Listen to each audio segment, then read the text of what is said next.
que utilizan un criterio territorial para individualizar un determinado sistema jurídico, lo que hacen es individualizar el territorio en el cual se aplica. Por ejemplo, dicen que el sistema jurídico argentino está integrado por todas aquellas normas que se aplican en el territorio argentino. Este criterio de individualización de un sistema jurídico tiene un problema porque es circular, porque el criterio de territorio es un criterio jurídico, es el sistema jurídico el que determina cuál es el territorio de un Estado. Por ende, nosotros no podemos individualizar un sistema jurídico a través del territorio en el cual se aplica, porque es el sistema jurídico el que determina cuál es el territorio en el cual se aplica. Otros autores, como Austin y Benham, utilizan un criterio de individualización personal. O sea que consideran que es un determinado sistema jurídico aquel que emana de un determinado legislador. El problema que se plantea acá es que si el legislador al cual tiene individualizado fallece, desaparece, estaríamos con un cambio de sistema jurídico. Y individualizar a un sistema jurídico con un criterio personal es como confundir lo que sería el sentido subjetivo de la norma con lo que es el sentido objetivo, porque el problema que se plantea es que desaparece el legislador y estaría cambiando el sistema jurídico. Entonces existen otros autores, como lo son Kelsen y como lo es Hart, que emplean para individualizar a la primera norma positiva de un sistema jurídico a otra norma. O sea, emplean un criterio, digamos, individualizan al sistema, a la primera norma, a través de otra norma. En el caso de Kelsen, él, para cortar la cadena de validez, porque indudablemente en algún momento tenemos que cortar la cadena de validez, utiliza o elabora esta concepción de la norma fundante básica. Para Kelsen, la norma fundante básica no es una norma positiva. Además, tampoco forma parte del sistema jurídico, está por fuera del sistema jurídico. Y la validez de la norma fundante básica no deriva de ninguna otra norma, sino que se presupone. Es, por lo tanto, siguiendo a Kelsen, una norma presupuesta, hipotética, porque es una hipótesis de trabajo,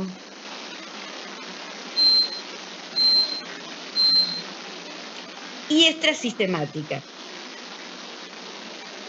Y los sistemas jurídicos se distinguen en Kelsen porque cada sistema jurídico tiene una norma fundante básica distinta. El contenido de la norma fundante básica en Kelsen dice que, palabras más, palabras menos, se debe obedecer a lo que establecen los legisladores originarios,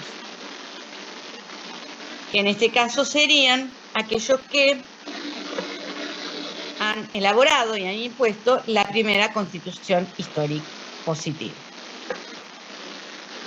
Cada sistema jurídico va a tener una norma fundante básica que ordena obedecer a distintos legisladores originarios.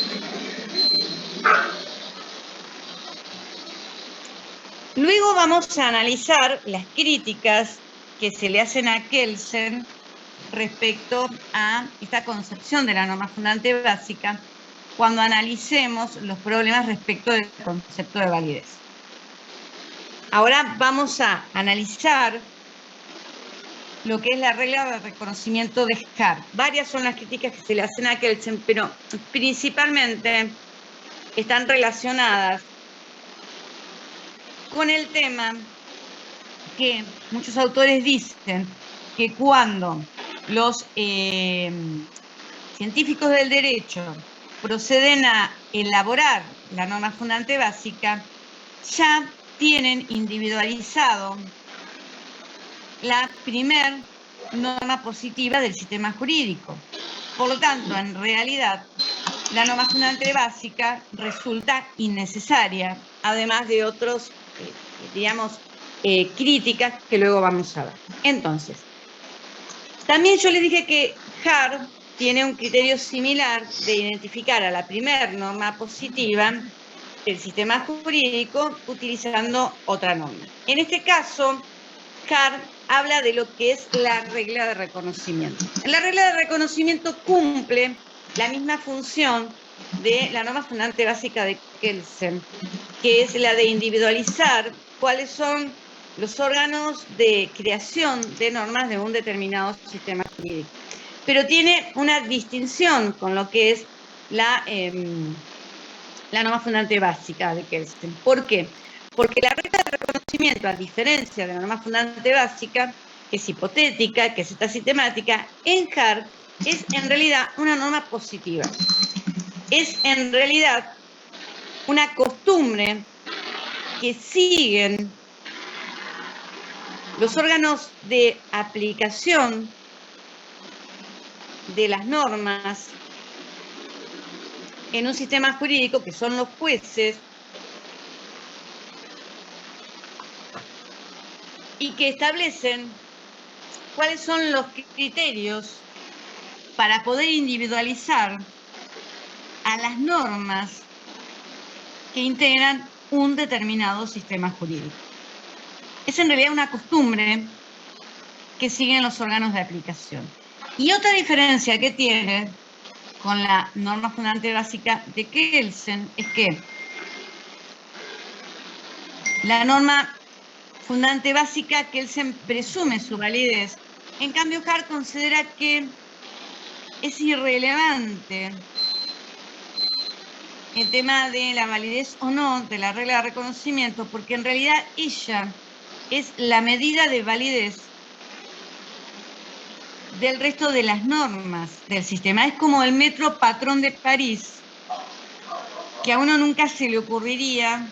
O sea, ustedes saben que el sistema métrico decimal se basa en un patrón que se encuentra en París, que es la medida de todos los metros del mundo. A nadie se le ocurriría ir a París con un centímetro de costurera, medir el metro patrón de París y decir, no, el metro patrón de París mide en realidad 99 centímetros. No, porque en realidad todos los metros se deben adecuar a ese metro patrón.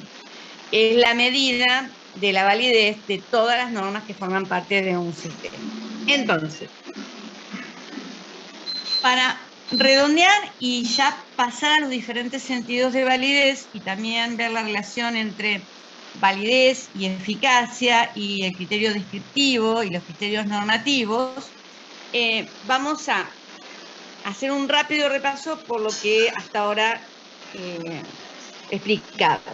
Por un lado tenemos los criterios distintivos de un sistema jurídico, que en esto seguimos a Nino, que los explica muy bien, y son que los sistemas jurídicos son normativos, son coactivos y son sistemas institucionalizados. Allí, en el tema de la institucionalización, nos detuvimos en cómo explica la institucionalización Kelsen, distinguiendo entre lo que es la derivación estática y la derivación dinámica, y lo que serían los sistemas estáticos y dinámicos, y cómo explica Hart lo que es la institucionalización al afirmar que los sistemas jurídicos, además de tener reglas primarias, tienen reglas secundarias que son aquellas que otorgan competencia a determinados órganos para que, siguiendo determinados procedimientos, puedan crear, modificar, derogar y aplicar reglas primarias. Bien. Luego nos detuvimos en las características formales de cualquier sistema, que son la completitud, la coherencia y la independencia con lo que son sus defectos. Muy sintéticamente explicado, luego nos vamos a detener en lo que es estas características formales. Estas son características de cualquier sistema para ser un sistema. Tiene que tener estas características formales. Tiene que ser completo, tiene que ser coherente y tiene que ser independiente. A lo que también añadimos una característica formal específica de los sistemas jurídicos, a los cuales hace referencia Kelsen, que es que los sistemas jurídicos tienen como característica formal ser sistemas jerárquicos, en donde las normas no se presentan al mismo nivel, sino que se presentan a través de una estructura jerárquica con diferentes grados de importancia, que es lo que afirma Kelsen, que el sistema jurídico regula su propia creación a través de los actos de autorización para la creación de normas jurídicas. Bien, luego analizamos cómo nosotros podemos determinar cuando una norma derivada pertenece a un determinado sistema jurídico, qué requisitos debe cumplirse, o sea que tenemos que tener en cuenta el órgano, el procedimiento y el contenido, y vimos cuáles son algunos criterios de individualización de lo que son las normas no derivadas de un sistema o normas originarias que en todo sistema, por lo menos moderno, resultan la primera constitución histórica de ese sistema jurídico. Bien, y analizamos muy sintéticamente este concepto de norma fundante básica y también de regla de reconocimiento de Hart, sobre los cuales luego realizaremos críticas un poco más detalladas. Pero por ahora nos quedamos aquí.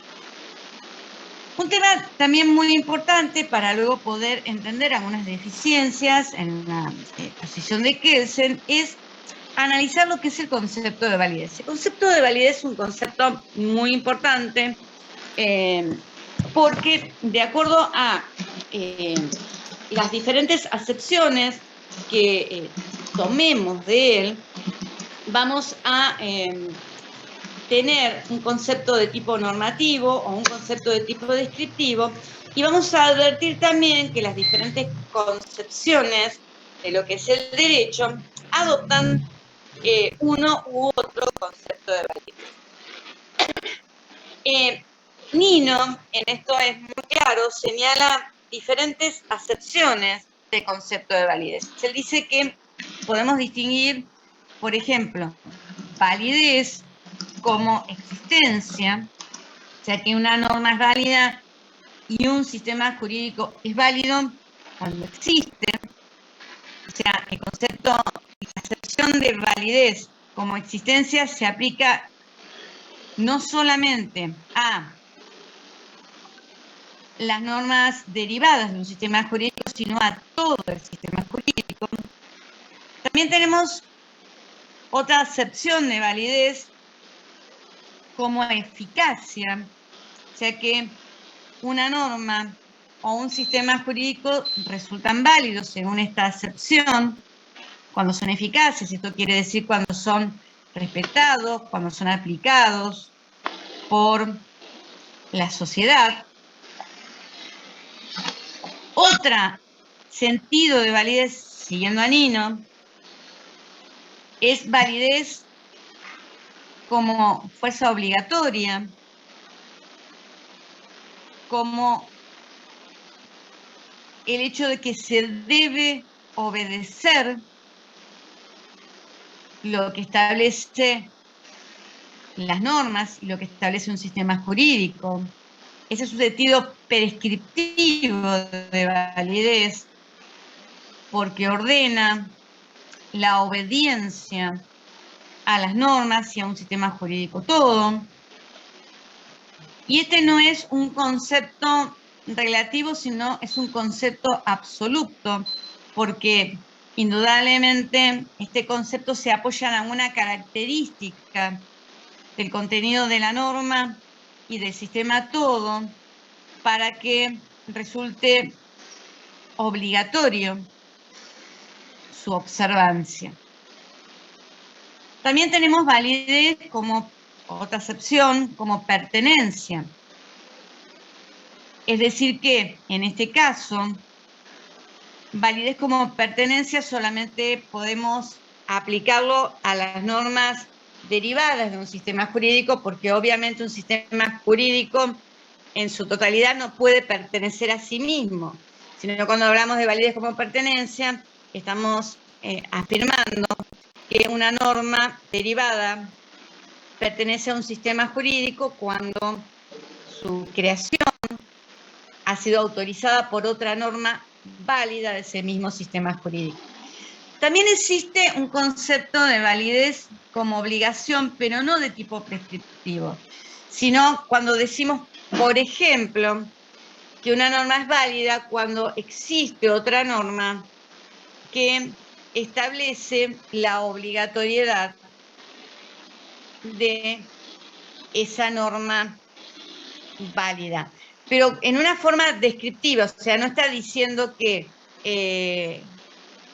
una norma es válida cuando hay otra norma que dice que es obligatoria, sino que este es un concepto simplemente descriptivo diciendo, existe una norma en el sistema que dice que otra norma es obligatoria y por eso es válida, pero no que debe ser y se debe cumplir lo que establece el contenido.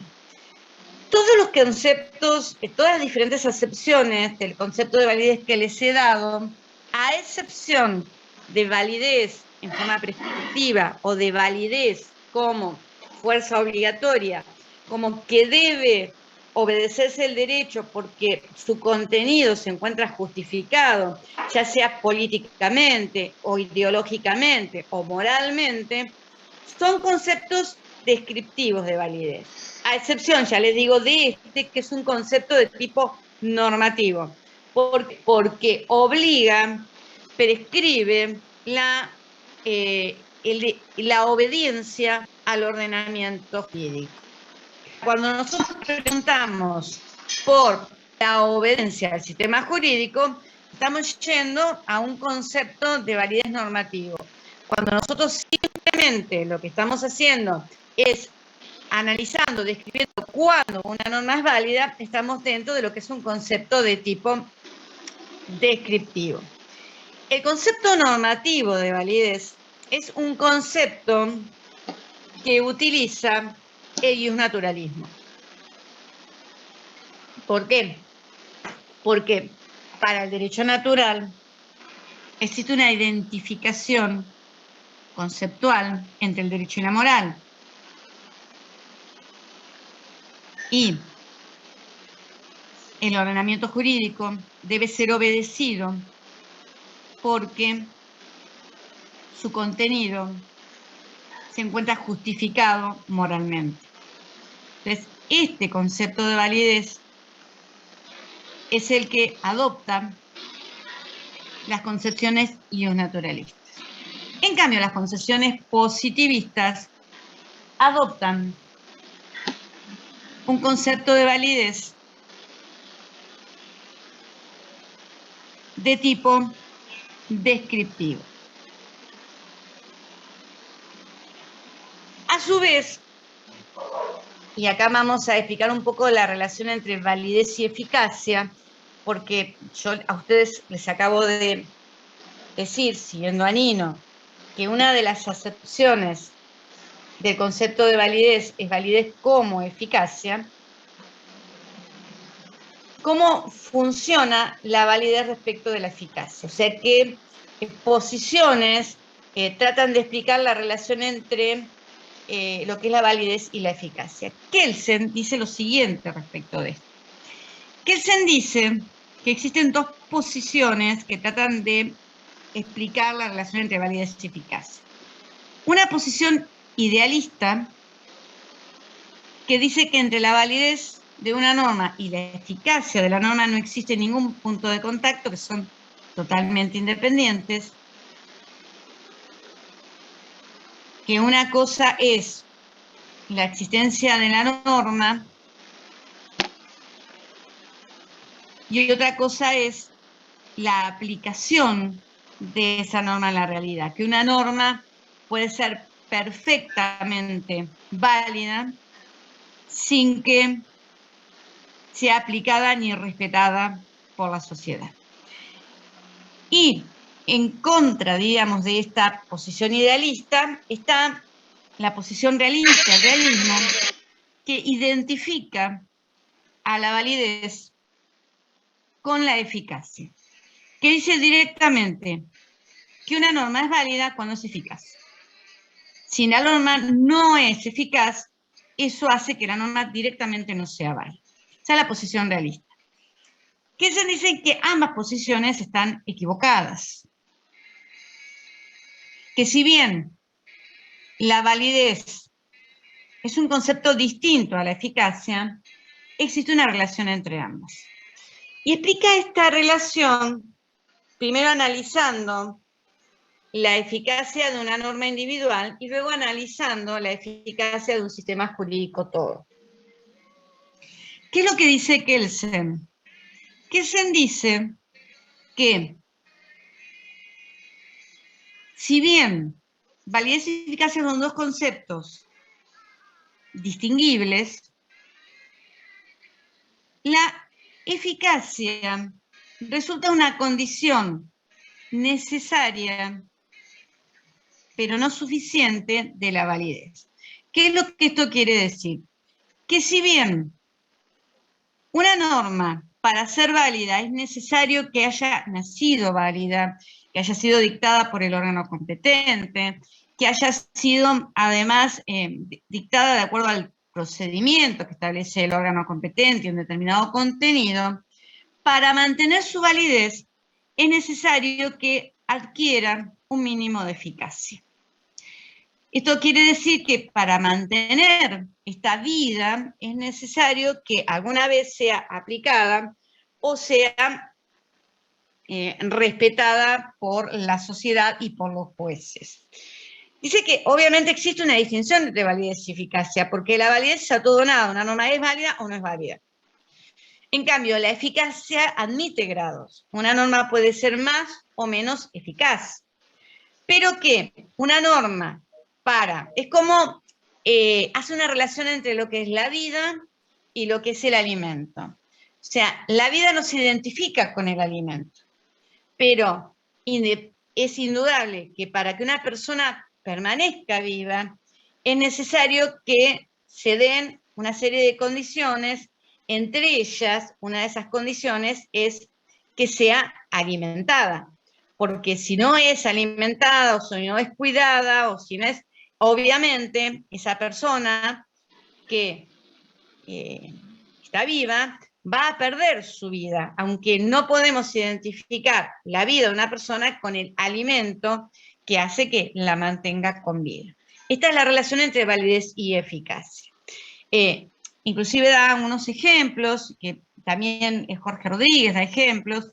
Esto está relacionado con el tema de, por ejemplo, de la desuetudo, una costumbre contraria a la aplicación de una norma.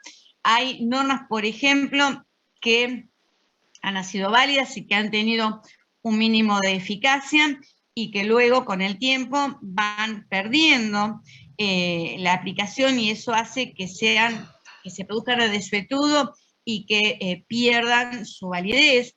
Y hay normas que nunca, jamás han tenido ni siquiera un mínimo de eficacia. Él cita, por ejemplo, el tema del delito de adulterio, que jamás nadie ha sido investigado y mucho menos condenado por adulterio. También sucede con una norma en la Constitución anterior que era el juicio por jurados. En la Constitución, vigente la Constitución anterior, jamás se había implementado un juicio por jurados en la República Argentina. Ahora sí, con la nueva norma, pero anteriormente no. Entonces vemos que cómo es esta relación entre lo que es validez y eficacia en Kelsen.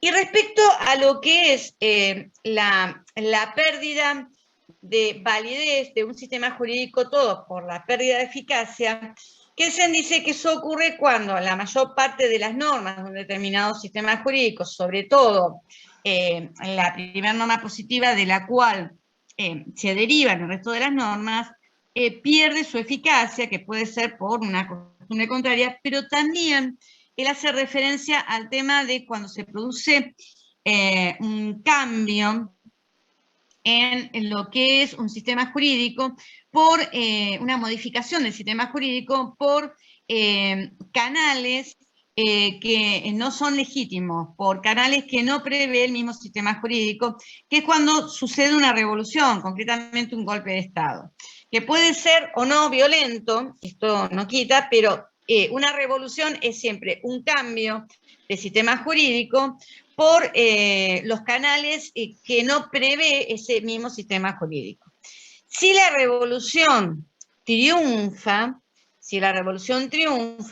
vemos que si bien el nacimiento de ese nuevo Estado no ha sido por las vías de legitimidad, el hecho de adquirir eficacia esa revolución, o sea, tenemos una revolución triunfante, va a hacer que el nuevo sistema jurídico, a través de la eficacia, adquiera legitimidad. Eso después lo vamos a ver cuando veamos la relación entre los sistemas jurídicos nacionales y los sistemas y el sistema internacional. En cambio, si la revolución no triunfa, aquellas personas que intentaron realizar un cambio en forma no legítima del sistema jurídico van a ser juzgados por las normas que establece el sistema jurídico que intentaron cambiar, que intentaron derogar. Bien, entonces, hemos visto lo que es las diferentes acepciones, siguiendo a Nino, de lo que es el concepto de validez. Vimos que podemos clasificarlos en dos grandes grupos. Por un lado, aquella acepción de validez como más que nada pertenencia, que es un sentido de tipo descriptivo, y lo que es un sistema que se refiere más que nada el concepto descriptivo a poder determinar cuándo una norma y un sistema jurídico existe en la realidad y cuando una norma derivada pertenece a un determinado sistema. En cambio, el concepto normativo de validez trata de responder a otra pregunta, trata de responder no a si un sistema jurídico existe, sino más que nada a por qué debemos obedecer al derecho. Nos estamos preguntando por el fundamento último de validez del sistema jurídico, de por qué nosotros debemos respetar y obedecer a un determinado sistema jurídico, que luego nos vamos a adentrar. No sé en qué horario estamos, yo diría cortar ahora y ver si existen algunas dudas o preguntas sobre lo que expliqué, y en la próxima clase terminamos de ver un poquito el sistema. Los escucho ahora a ustedes.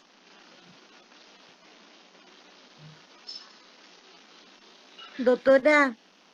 Sí. Cuando usted dice derivación dinámica, ¿usted no me puede dar un ejemplo? ¿Derivación dinámica? Derivación dinámica es la derivación que se llama de legalidad.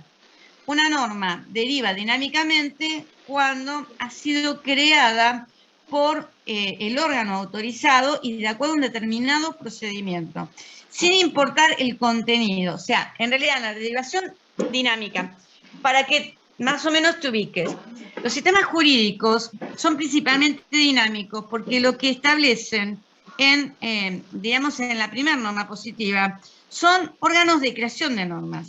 Esos órganos de creación de normas pueden dictar la cantidad de normas que consideren pertinentes con cualquier contenido. O sea, en la derivación de tipo dinámico no nos interesa el contenido de la norma superior, nos interesa quién es el órgano que la crea y cuál es el procedimiento que siguió para la creación. En cambio, en la derivación estática, lo que interesa es el contenido, o sea, que la norma que es creada derive su contenido de la norma de la cual deriva.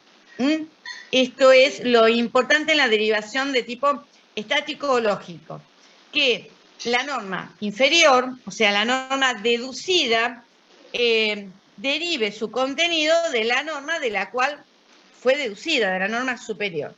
En cambio, en la derivación dinámica, lo que importa es quién creó la norma.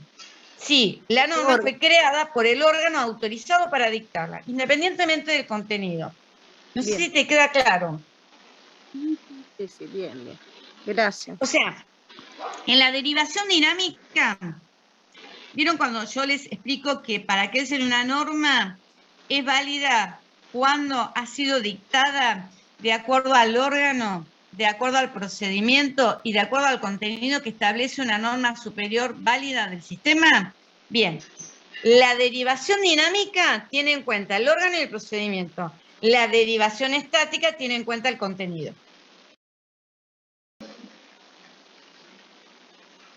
Bien, gracias, doctor. ¿Quedó más claro? Sí. Doctora, Bien. sí. Antes de Sí. pasar a la primera consulta, que es de Pelónica Cluster, para no salir del tema, ahí Daniel Bugia preguntó un ejemplo de lo que acaba de decir. ¿De qué? ¿De derivación dinámica y estática? Claro, hola doctora, me refiero a que dé un Sí. ejemplo, como ejemplo, ¿cuál sería una norma de derivación estática y cuál sería una norma de derivación dinámica? Si tiene algún ejemplo, tal norma que dice tal y tal cosa es de derivación dinámica y tal otra norma que dice tal y tal cosa es de derivación estática. No, a ver, me parece que estamos confundidos.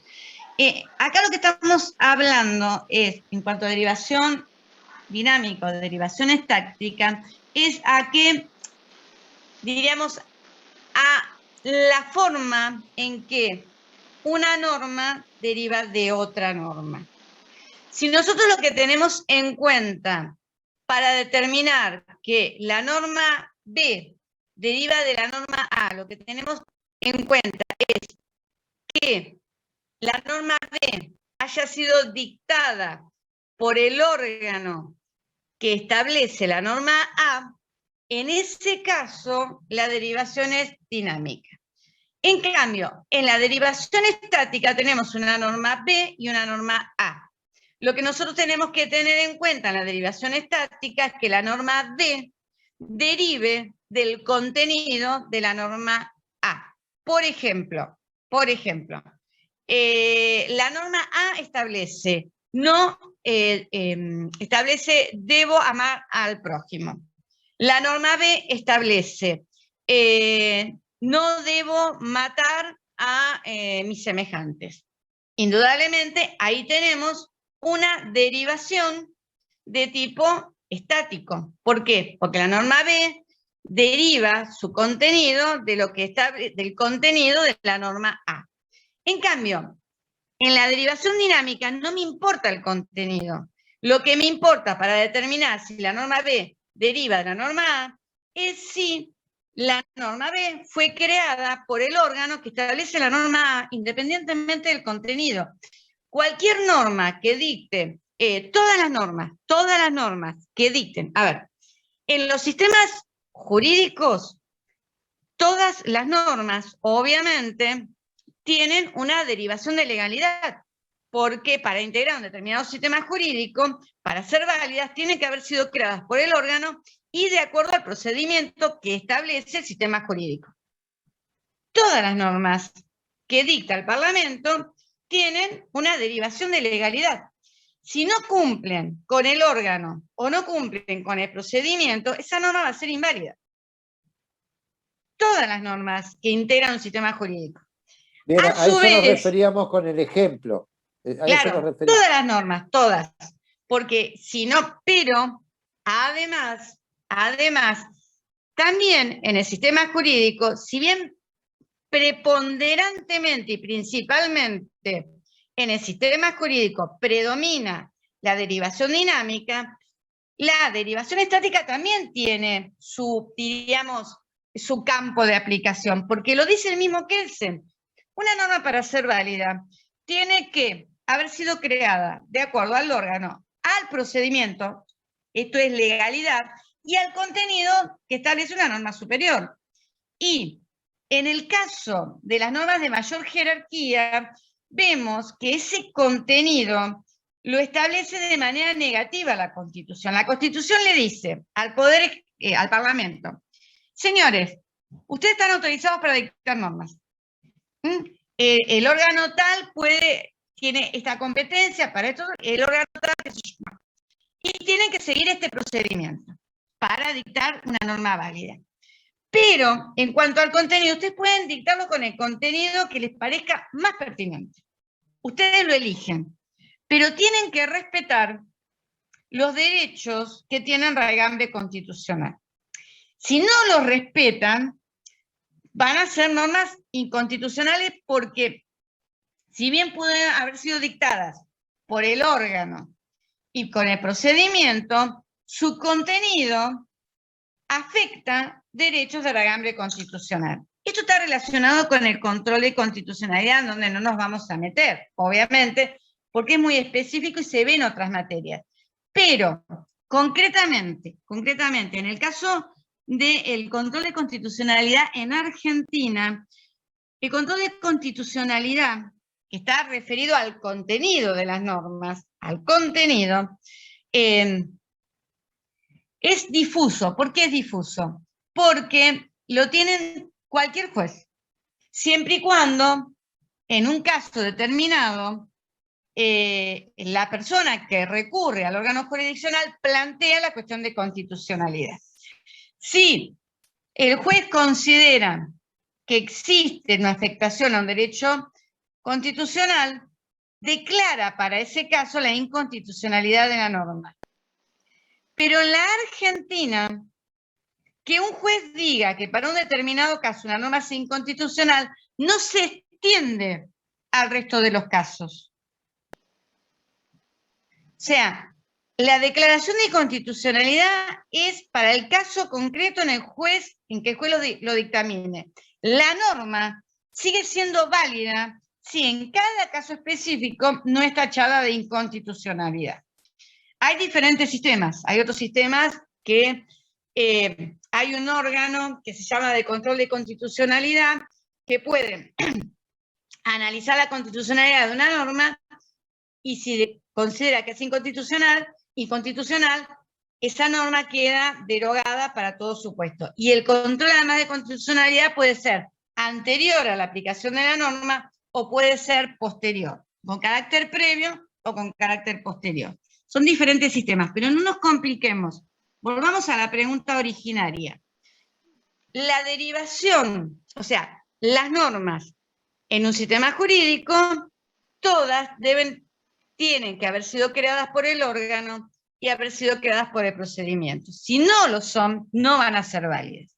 Y también el tema del requisito del contenido es, en principio, establecido de manera negativa como un límite a la potestad que tienen los órganos de crear normas, pero en el nivel más bajo o en la base del sistema jurídico donde nos encontramos con la sentencia, los jueces están obligados en los fallos que dicten a aplicar el contenido de las normas del sistema. Allí, la derivación de tipo lógico, de contenido, es un requisito de validez de la resolución judicial. ¿Les queda claro? Bueno, entonces, doctora, seguimos que tenemos 3 consultas más. La primera es de Verónica Kloster. Sí. Verónica. No se te escucha, Verónica. ¿Capaz tenés un micrófono para hablar del celular o algo? Lo tengo. Ah, ahora sí, ahora sí. ¿Se me escucha ahora? Sí. Sí. Mi pregunta es, más que una pregunta, una preocupación que recién apareció ahí en el chat. Yo miré las 5 clases de Rodríguez y he leído un poco de Rodríguez, pero la doctora empezó la clase diciendo que los conceptos fundamentales están bien explicados en Nino. Yo no los leí en Nino. Mi miedo es que si los leo y hice otra cosa, me puedo llegar a confundir.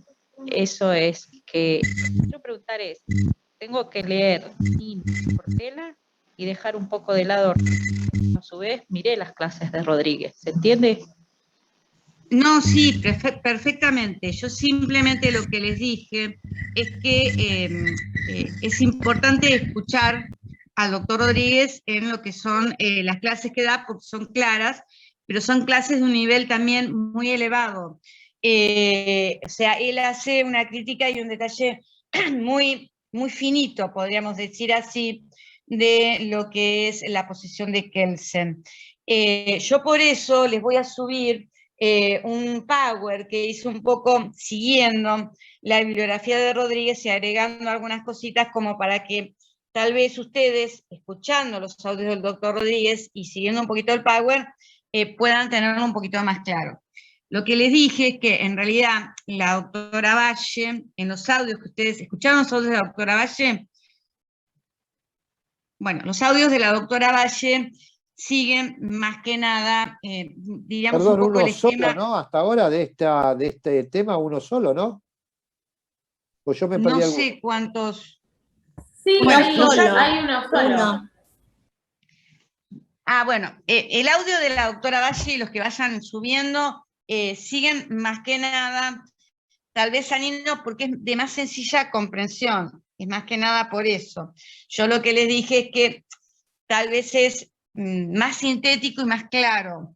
Me da la sensación que las unidades de Rodríguez son muy, muy profundas. Y a veces les puede llegar a confundir. Lo importante es que ustedes tengan en claro lo que le explica la doctora Valle y tengan en claro estos conceptos que yo les voy dando.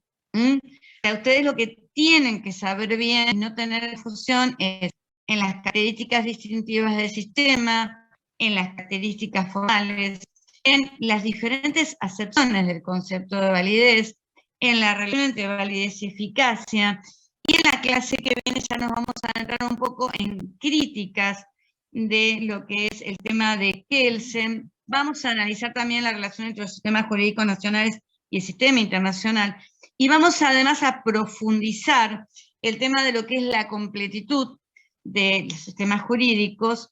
Vamos a analizar los diferentes tipos de lagunas, porque son conceptos que los vamos a necesitar luego, los vamos a volver a ver en interpretación y en razonamiento jurídico, y también vamos a analizar, porque lo vamos a tener que aplicar luego, lo que es el tema de las contradicciones y cómo la doctrina resuelve a la ciencia del derecho el tema de las contradicciones que puedan llegar a surgir dentro de normas de un sistema jurídico, que existen contradicciones y existen lagunas. Pero más que nada lo que nosotros intentamos es que, a veces no lo logramos, es que ustedes tengan claro aquellos conceptos que sí o sí necesitan saber y entender. No sé si les aclaré o les confundí más.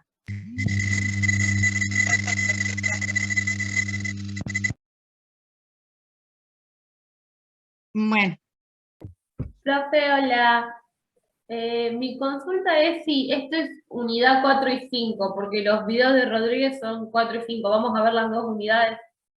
No, sí, conjuntamente, chicos, 4 y 5. Estamos viendo sistemas jurídicos, 4 y 5. Y una otra pregunta. ¿Me podrá decir lo más general que me perdí capaz, y con los videos de Rodríguez tampoco lo llegué a entender bien, de la norma fundante básica? Como que me falta la idea principal de lo que nosotros igual en la próxima clase vamos a ver las críticas a la norma fundante básica. Lo que decían nosotros ahora analizamos de la norma fundante básica es cuáles son las características. O sea, la norma fundante básica, cuál es la función que cumple. La función que cumple es similar a la que cumple la regla de reconocimiento, que es la de individualizar a la primer norma positiva de cada sistema jurídico. Si nosotros podemos individualizar a la primera norma positiva de cada sistema jurídico, vamos a estar individualizando al sistema jurídico. O sea, vamos a poder distinguir entre el sistema jurídico argentino, el inglés, el francés, el uruguayo, el chileno. Bien. ¿Cuál es el criterio que utiliza Kelsen para individualizar a la primera norma positiva? Él, como habla de lo que es la cadena de validez y dice que una norma pertenece a un sistema jurídico si ha sido creada de acuerdo al órgano, al procedimiento, al contenido de una norma válida superior, y a su vez esa norma válida superior ha sido creada de acuerdo al órgano de una norma superior, llega un momento en el cual no podemos seguir subiendo en forma infinita y hay que realizar un corte en esa cadena de validez e identificar a una primera norma positiva de la cual derivan directo e indirectamente todas las normas de un sistema jurídico. Y esa primera norma positiva es la que nos permite individualizar a los diferentes sistemas jurídicos. El criterio que utiliza Kelsen es esta elaboración de la norma fundante básica. Esta norma fundante básica en Kelsen, las características que tiene es que no es una norma positiva, sino que es una norma hipotética, es un presupuesto nociológico, o sea, en realidad es un presupuesto que utilizan los científicos del derecho para poder analizar a los distintos sistemas jurídicos. Ya les dije, es no positiva y no forma parte, por lo tanto, del sistema jurídico, es extrasistemática. Y a su vez, como es la que le da validez a todos, a la primera norma positiva, y a través de esa validez que se le da a la primera norma positiva, esta le transmite la validez a todas las normas que derivan directa o indirectamente de la primera norma positiva, la norma fundante básica se presupone su validez, porque no puede derivar de otra norma superior a ella. Entonces, de esa norma fundante básica, nosotros presuponemos que a su vez es válida y es la que además le da validez a la primera norma positiva y así se dimana. Estas son las características de la norma fundante básica que la vamos a criticar detalladamente y detenidamente en la próxima clase. Por ahora lo importante es que sepas que la norma fundante básica es esta sistemática, es un presupuesto nociológico, ¿cómo se llama? Se encuentra, no es positiva, se encuentra fuera del sistema, estas son las características.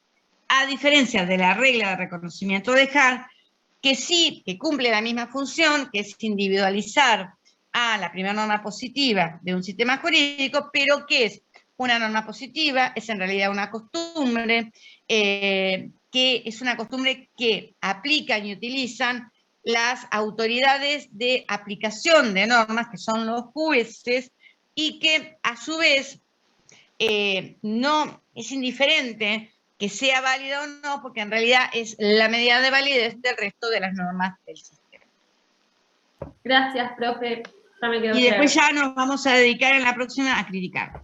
Pero por ahora nos quedamos con esas características. Gracias. La siguiente consulta era de Charles Guiste acerca de la bibliografía. No sé si estuvo ya respondida tu duda, Carlos. Sí, ya está clarita. Yo les diría como consejo, escuchen los audios del doctor Rodríguez y síganlo con el Power que mañana les subo en el campus virtual. Y que a su vez se guíen y completen, y porque por Nino, que es clarísimo, es muy claro, y aquellas cosas que pueden ir viéndolas de lo que es el Power en forma específica. Nosotros vamos a detenernos un poquitito más en el tema de la completitud y el tema de la coherencia de los sistemas en la próxima clase. En cuanto a la estructura jerárquica de los sistemas, lo vimos hoy cuando estuvimos explicando lo que es la cadena de validez y la pertenencia a los sistemas de las normas derivadas y los criterios de individualización de las normas no derivadas. Bien, la siguiente pregunta es de Silvana Fajey, o Faey. Sí, hola, buenas noches. Quería consultar por el trabajo práctico que según el cronograma sería presentado el día jueves para elaborarlo y presentarlo el día viernes. ¿Esto va a ser así con tan poco tiempo para elaborarlo o se va a extender? Vos sabés que está puesto así en lo que es el cronograma. Tampoco es muy largo. Sí. Tampoco es muy largo, es muy específico. Yo no creo que tengan problemas. Igual, después, porque en realidad quien está encargada del tema de los trabajos prácticos es la doctora Valle. Después igual lo voy a consultar con ella y cuanto mucho le vamos avisando. Igual el jueves tienen clase conmigo y ya lo van a tener el trabajo como para que vayan viendo un poquito de qué se trata y de repente no se los voy a contestar, ni lo voy a hacer por ustedes, pero sí de repente se pueden orientar respecto al contenido. Y la última pregunta que está es también de Rebeca Sabata acerca de si el próximo trabajo va a ser también, creo que en parte ya lo respondió, si es de desarrollo o si es simple. ¿Cómo? Si es a desarrollar el Discúlpame. próximo trabajo práctico o Sí, si es sí. de respuesta simple como el anterior, preguntó. Bueno, eso lo van a ver el jueves. Y ahí les vamos a dar el trabajo práctico. Bueno, Pero, o sea, todo lo que aparece en el trabajo práctico son temas que se dan y que se desarrollan, así que por eso no se preocupen y que está en la bibliografía, obviamente. A ustedes están preocupados que de repente hagamos un trabajo donde tengan que, tal vez no, digamos, consultar, copiar y pegar, sino que tengan que pensar.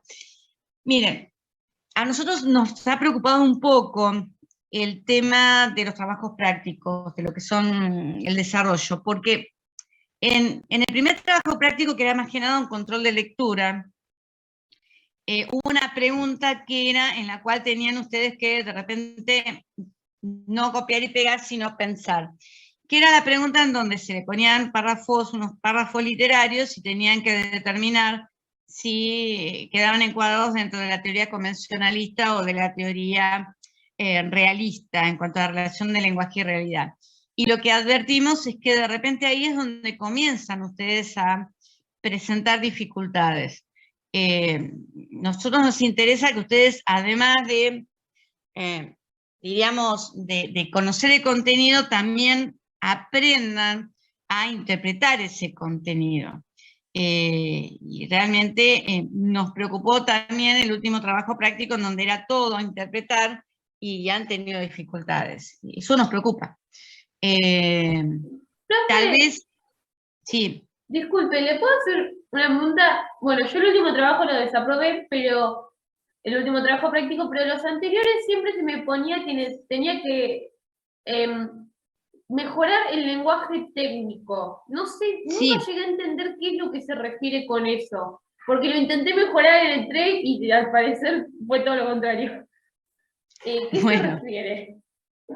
No, en realidad no se refiere, o sea, esto es para todos en general. Lo que nosotros también advertimos, y esto es algo que tienen que mejorar, es el tema del manejo del lenguaje. Lo que nosotros estamos viendo es que cada vez, diríamos, el nivel en cuanto al manejo del lenguaje castellano es cada vez más deficiente, podemos decir así, por parte de los cursantes. Vemos que indudablemente hay tal vez una preparación no muy buena en lo que es la secundaria y la escuela primaria. Y esto es una dificultad que en una carrera en la cual ustedes se van a manejar con normas que están formuladas en lenguaje y en donde la tarea que nosotros vamos a tener laboral es la de argumentar, ya sea en forma verbal o ya sea por escrito, tener un adecuado lenguaje, un adecuado manejo del lenguaje es esencial. Es realmente esencial para poder, primero, seguir adelante y, diríamos, y poder recibirse como abogados, y después para ejercer la profesión. O sea, es algo que ustedes tienen. Yo a veces le decía, y a veces le he dicho mira, digo, si tenés problemas con lo que es el tema de la gramática, la lengua española, tratá de ver cómo podés mejorarlo, porque si no vas a tener problemas. El tema de escribir con faltas de ortografía. No siempre la computadora te la corrige adecuadamente. Y si no te la corrige adecuadamente, o si de repente tenés que hacer un escrito a mano por una cuestión de urgencia y lo haces con falta de ortografía, yo le puedo asegurar que la persona que te tiene que resolver ese escrito ya te lo va a resolver mal. Si de repente advierte una mala redacción, una falta de claridad, o advierte errores de ortografía. Esto es algo que tienen que tratar de pulir y de mejorar. O sea, de repente ahora ustedes tal vez no tomamos, porque no tenemos clases presenciales, sino tomamos escritos presenciales, o sea, exámenes presenciales en donde ustedes escriben. Pero el hecho de corregir un examen que está bien escrito y que está escrito, que uno entiende lo que escribió, que no tiene errores, aunque el contenido no sea de repente tan bueno, predispone a la persona que corrige de otra manera. Entonces, en esta carrera, el expresarse correctamente es fundamental. Y traten en lo posible de, si tienen dificultades, tratar de alguna manera de solucionarlas, porque si no van a tener dificultades en el hecho de lo que es seguir avanzando en la carrera. Yo he tenido algunos alumnos, y una vez me pasó, que me escribió, a veces, o sea, a punto tal, me lo escribió tan mal que yo pensé que me había escrito Habermas, que es un autor. Y lo que no podía entender, porque la respuesta estaba mal, yo lo que no podía entender es por qué me había puesto Habermas en esa respuesta que no tenía nada que ver, si bien es un autor que nosotros lo tratamos, pero no en ese tema. Y la releí, porque además me presentaba dificultad poder entender, hasta que de repente entiendo lo que me había escrito. Me había escrito no Habermas, me había escrito a veces, pero me lo había escrito todo junto, con H, B larga y C. Entonces, indudablemente, tiene deficiencias grandísimas en cuanto al idioma castellano.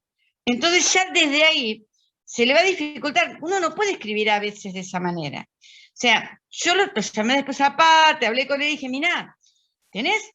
O sea, vos no sabés escribir en castellano. Y vas a tener que manejar eso, porque si no, no vas a poder nunca, primero, recibirte, y segundo, si te lográs recibir, ejercer adecuada y eficientemente la profesión. La profesión es abogado. Venimos de abogar, de argumentar. Trabajamos con lenguaje.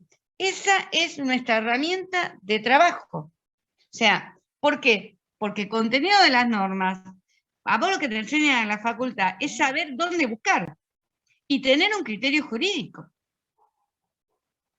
Pero no es una cuestión de memorizar todas las normas, porque es imposible. O sea, vos lo que te van a enseñar es a saber dónde encontrar la solución, a tener un criterio jurídico, y después vos vas a tratar de argumentar y de construir con palabras y con normas el mundo ideal en defensa de los derechos de tu cliente. Esa es nuestra tarea. Entonces, a eso nos referimos con, no lenguaje técnico, con un lenguaje adecuado, que la argumentación sea coherente, sea con palabras adecuadas y justas. A eso nos referimos con un lenguaje de repente técnico, utilizar adecuadamente el lenguaje castellano. Porque en definitiva, el lenguaje de las normas es lenguaje natural con términos técnicos, pero es lenguaje natural. No sé si les contesté. Sí. No, la siguiente duda, pero antes, Constanza, ¿entendiste? ¿Cómo? Sí, entendí. Lo que pasa es que yo a veces intento responder con mis palabras o como yo lo entendí y lo intento responder así y me doy cuenta que debía ser un poco más técnica y concreta, o sea, ser más concreta las palabras para cómo me expreso. Eso es lo que entendí de mi error. Y bueno, y revisar las faltas de ortografía también. Gracias, profe. No, por favor. Bueno, la siguiente duda es de Juan Cruz Franz. ¿Estás por ahí, Juan Cruz? Buenas noches. Sí, muchísimas gracias. Sí. ¿Qué tal, doctora? Mi consulta es al referirse al concepto de validez. A mí me quedó claro sobre la validez de las normas en la teoría piramidal, que va descendiendo, o sea, que las normas de los estrados más bajos se moldean a la validez que le dan los estrados más superiores.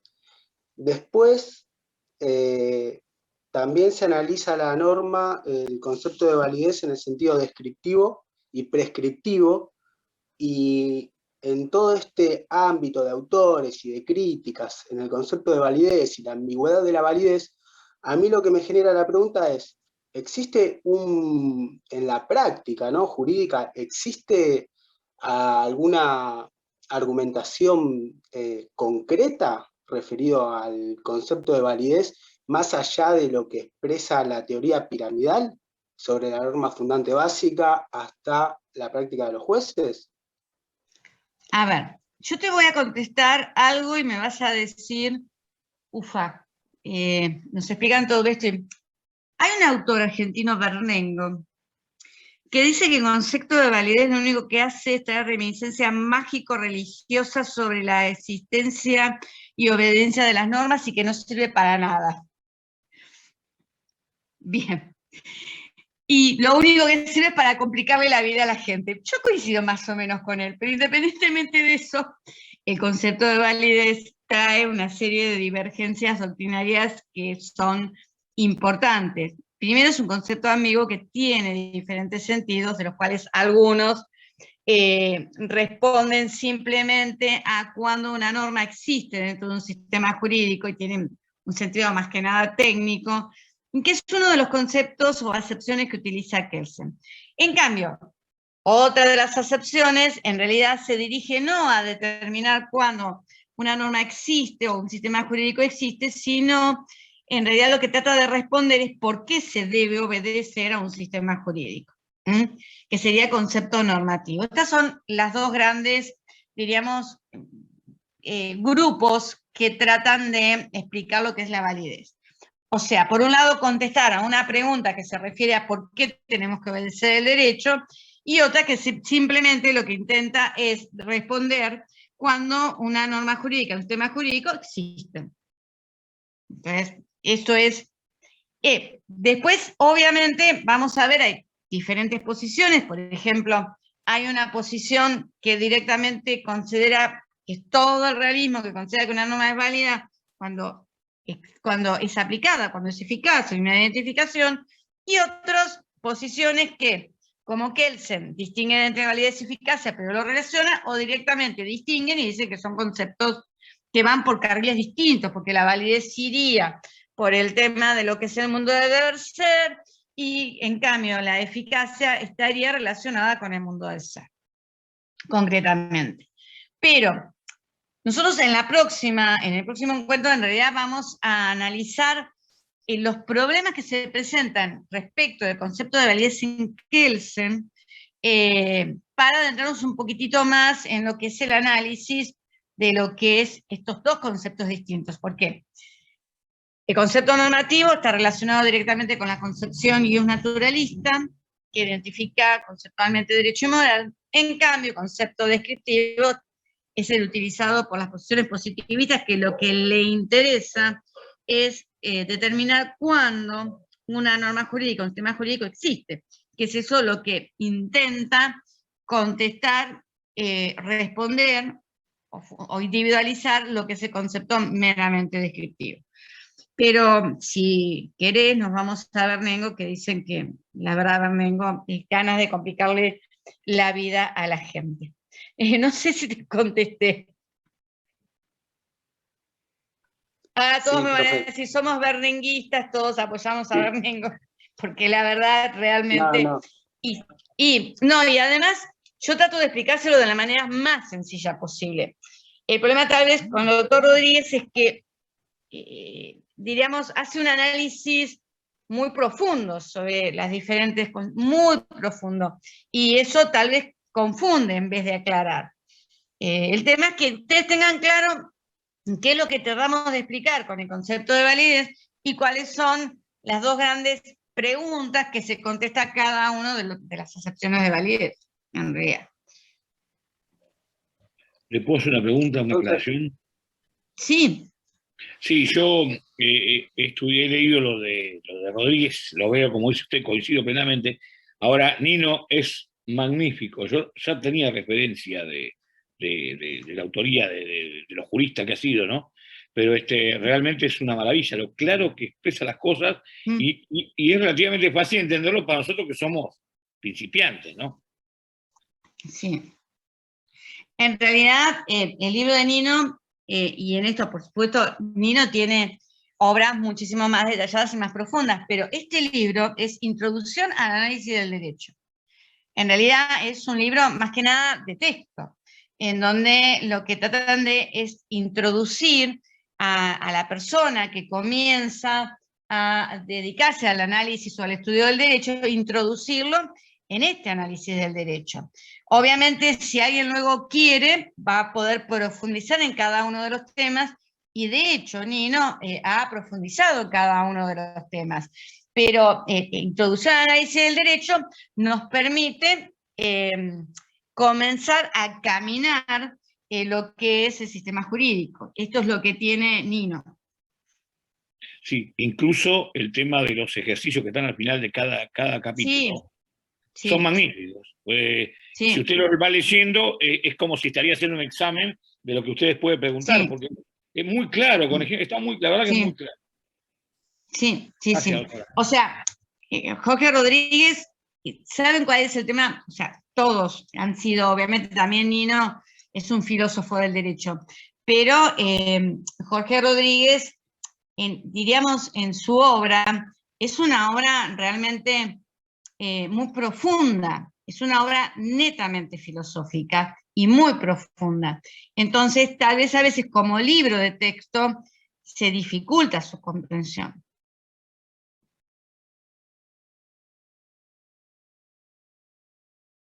¿Hola?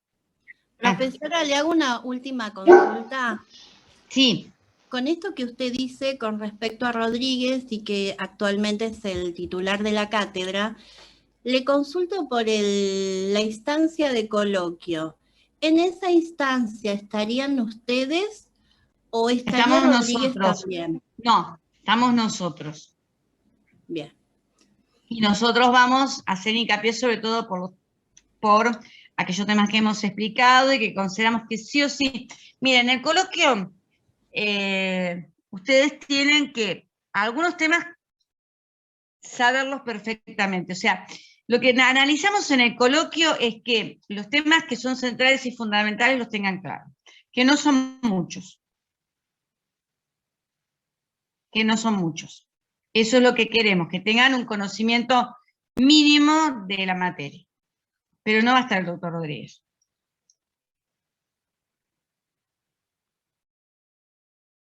Bueno, ¿alguna otra pregunta? Independientemente de eso, el doctor Rodríguez tomando examen es muy bueno, ¿eh?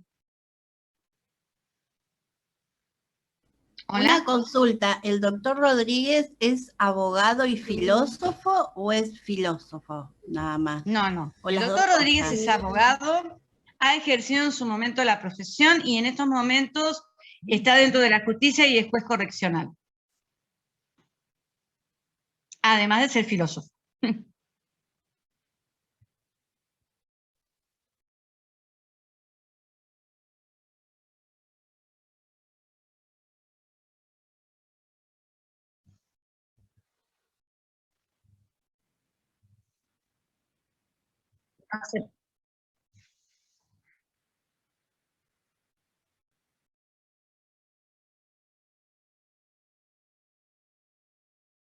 Sí, en general lo solemos subir antes, sí.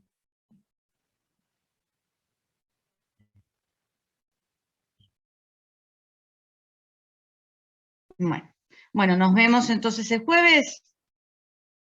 Gracias, profe. Yo les voy a subir el Power con el resumen del doctor Rodríguez para que ustedes escuchen los audios del doctor Rodríguez y chequen un poco con el Power. Y bueno, y después obviamente presten especial atención a aquellos temas que nosotros, tanto la doctora Valle como yo, hemos explicado e insistimos. Bárbaro, gracias. Gracias, profe, buenas noches. Buenas noches. ¿Estamos bien? Buenas noches. Bueno, buenas noches, nos vemos. Hasta luego.